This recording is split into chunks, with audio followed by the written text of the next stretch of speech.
তো আপনাদের জন্য ঈদের উপলক্ষে সুন্দর একটা ভিউ তুলে ধরলাম। তো আপনারা আমাদের সাথে থাকেন, আশা করি অনেক ভালো লাগবে, কারণ আমার কাছেও অনেক সুন্দর লাগছে এই ভিউটা, তার জন্য আপনাদের কাছে শেয়ার করলাম। তো আপনার কাছে কেমন লাগলো এই ভিউটা প্লিজ কমেন্ট করবেন, কমেন্ট করে আমাকে জানাবেন। আর আপনারা যদি এই ভিডিওটা ব্লগ দেখতে চান তো প্লিজ আমাকে এই ভিডিওর মধ্যে কমেন্ট করেন, আমি সেই মোতাবেক একটা সুন্দর সে ব্লগ বানাবো। তো আপনারা প্লিজ প্লিজ কমেন্ট করবেন।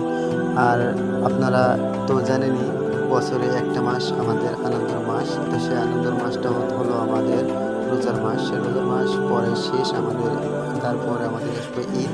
তো ঈদের দিনে অনেক আনন্দ করবো আমরা। তো প্লিজ আপনারা আমাদের সাথে দেখেন, ব্লগ অনেক সুন্দর সুন্দর বানাবো। তো প্লিজ প্লিজ আপনারা আমাদের সাথে দেখেন, তো অনেক সুন্দর একটা ব্লগ বানানোর জন্য উপস্থিত।